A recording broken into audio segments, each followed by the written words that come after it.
Good morning. I just want to talk a little bit this morning about ensiling corn silage, with a particular focus on preventing aerobic spoilage in corn silage. So I just want to talk a little bit, as I say, about harvesting and ensiling corn. When's the best time to harvest? And then also look about and explain what aerobic stability is, and then look also at how we can mitigate aerobic stability and aerobic spoilage in our silage. So what I've got here is a slightly busy side, but if you look here, what I'm trying to show is the optimum ensiling dry matter for corn silage. We recommend that you ensile corn between 30 and 35% dry matter. And the reason for this is it's a slight compromise between the digestibility and content of starch and the digestibility of the NDF, the fiber content of the starch, of the forage itself. So the target dry matter, as I can show on the top here, you can see starch will increase in your maize all the way up to a dry matter of about 38 to 40%. But as we increase the starch content, the digestibility of the fiber in your corn will decrease. So we're aiming now for somewhere in the region of 30 to 35%. So we get the best of both of these worlds when we ensile our product. So if we harvest too early, if we got too wet a crop, then we're looking at low starch, which is going to be lower energy. We'll get a bigger fermentation in a wetter crop, so you'll maybe have excess acid in your silage. And you also then run the risk of getting some effluent, which is essentially losses from your corn crop.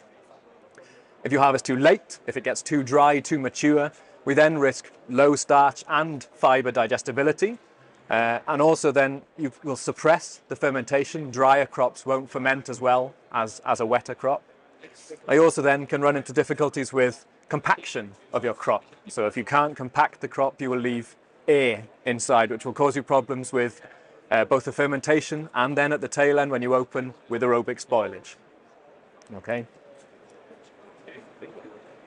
So talk a bit about good ensiling practice for corn. So the first, a quick comment on the processing. You must process your corn properly. So if you have whole kernels, obviously, in your crop, this will pass straight through an animal. It's important that these kernels are processed properly to allow access to the high energy starch of the product. But I want to focus on the aerobic spoilage aspects of ensiling corn. So as I say, this crop can be vulnerable to aerobic spoilage. Now, what do I mean when I say aerobic spoilage? So when silage is heating on exposure to air, this is what we're talking about when we talk about aerobic spoilage. You wind up with crops which look a lot like this. They go dark, they grow visible molds in them, and they become unpalatable to feeding.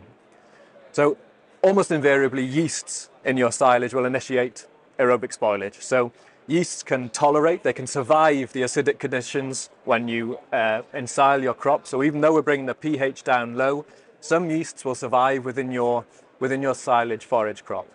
Okay. Now, these yeasts will break down some of the lactic acid. Lactic acid is a good silage acid. Yeast will take that away, and what that does is to increase the pH of your silage. A yeast activity will also generate the heat that you would associate with aerobic spoilage. Now, when you take away some of this lactic acid, the pH rises. That's when you will start getting molds growing into your silage. And again, if you allow molds to go in your silage, there's a risk then of mycotoxins being introduced into your feed, which will again impact on performance. Okay.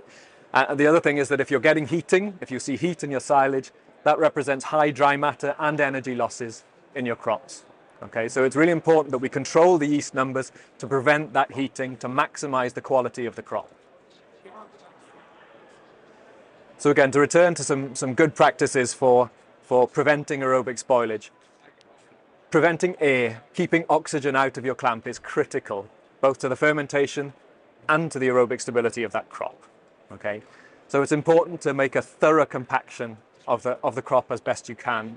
Now, practically, modern harvesters can bring corn into the clamp really very quickly.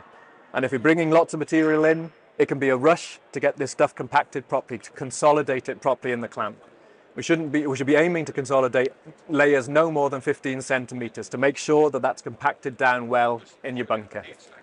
And also then to make sure you have sufficient weight of tractor in the clamp to compress this crop properly.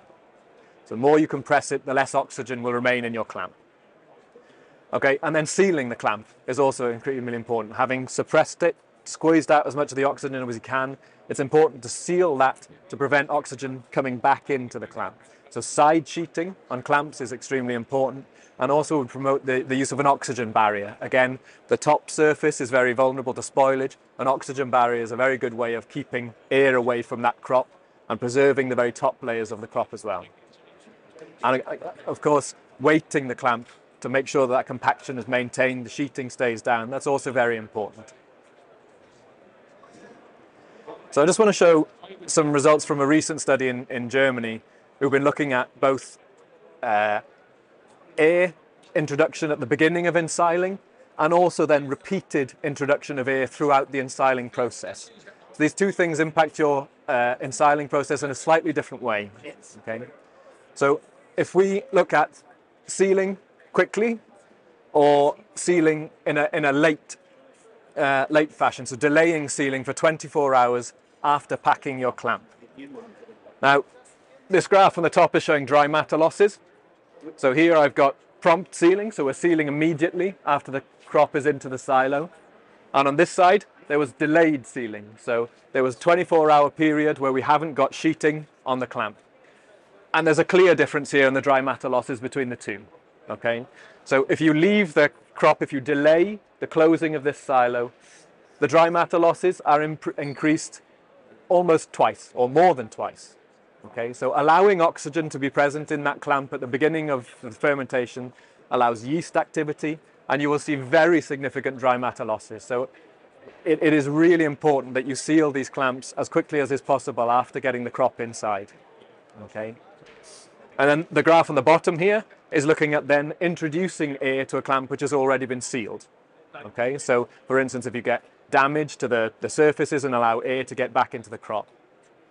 And what you can see here, so air ingress is less important to the fermentation losses, but it has a very big impact on aerobic stability. So if you allow air back into your silo, that will allow yeast activity to grow up, and that will then result in silage, which is more vulnerable to heating.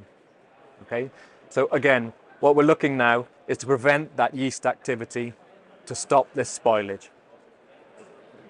I just want to look quickly now at the consequences of feeding spoiled silage. So I'm saying it's important to prevent spoilage, and this is why. Okay, so I've got two figures here. One is a graph on the right hand side looking at dry matter intakes of your crop, and this is the temperature of the silage. So as you get yeast activity, silage will heat up. It's a spoiling silage. So the more heat, the more your silage is spoiling.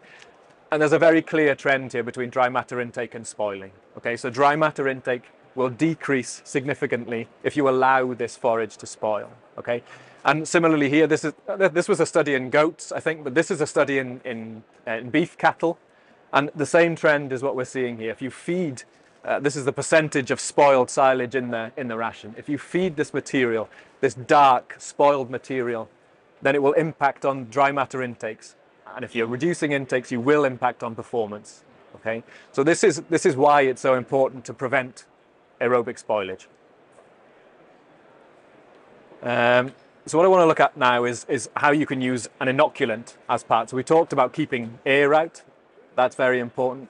But you can also target yeasts directly, either by using an inoculant, a biological inoculant, to generate acetic acid. So acetic acid is a potent inhibitor of yeasts.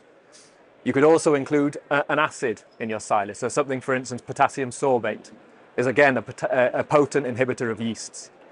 So again, this is just a graph demonstrating how important it is to control yeast. This is the relationship between yeasts, low to high, and then the aerobic stability in hours. So as you increase this yeast count, the aerobic stability is reduced very, very quickly if you allow yeast numbers to get up to high levels. So I just want to look now at a couple of products that we have available in the EcoSil range. So the first one is the EcoCool product. This is a biological. It contains 2 bacteria to improve your fermentation of your maize. So the first one is in there to target the yeasts in your sample. So this is a Lactobacillus buttneri at strain PJB1. Now this is going to generate acetic acid within the fermentation, which will stop yeast activity throughout the process. It also contains a strain of Lactobacillus plantarum, that's this strain MTD1, and this is probably the most trialed, tested silage inoculant strain on the market. Okay, so we have a huge amount of data behind MTD1 to show that it's driving animal performance, be that milk or meat, live weight gain. Okay, so all of our EcoSal range is underpinned by MTD1. The other product range I'll talk about is the double action range. So this targets aerobic spoilage by using potassium sorbate. So there's potassium sorbate salt in there, and that will inhibit yeasts similar to the way that acetic acid does with EcoCool. Okay. And just finally, I want to show just a quick example of how EcoCool is working. Okay, so I've got a few figures here to show you what's happening in a silage fermentation. So if we look at this graph on the top, this is a maize crop which has been treated either with EcoCool or left untreated. So there's no treatment with this one. And you can see straight away, if we're talking about generating acetic acid to stabilize our crop, there is some acetic acid in the untreated silage, but there is much more in that EcoCool treated silage. Okay, so we would expect this difference to have an impact on the yeast levels that are present in the silage. And we can see that that's exactly what's happened. So we couldn't find any yeasts in this EcoCool silage after 3 months of ensiling. There were at least 100 times more yeasts present in that untreated silage.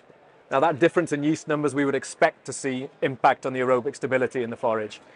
And that's exactly what's happened here. So what we're measuring here is the temperature of your silage over time.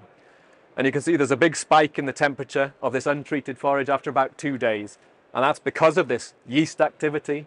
You're seeing silage beginning to heat, whereas the EcoCool silage here is remaining absolutely stable. So there's no heating in that EcoCool silage for more than 10 days. Okay, so that EcoCool silage was very, very stable.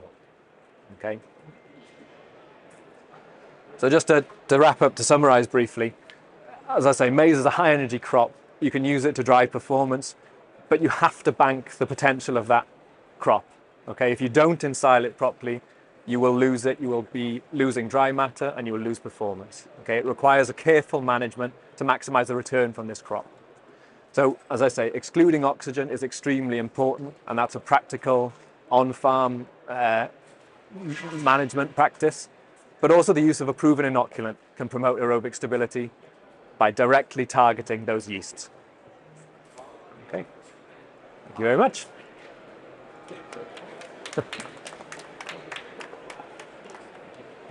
Thank you, Mark. Okay. So, Mark, what is the impact of the animal health by feeding bad silage? What will that do to that? I mean, it depends. Depressing intake is one of the, so performance-wise, that's a problem. Okay, so if you're allowing your silage to spoil, then the quality is going to drop, and then you're essentially be able to feed less of a lower quality product. So that's a problem. But then if you've got molding silage as well, then you're at risk potentially of mycotoxin damage as well. So you want to avoid molds growing in your silage just because you might be introducing mycotoxins into the ration.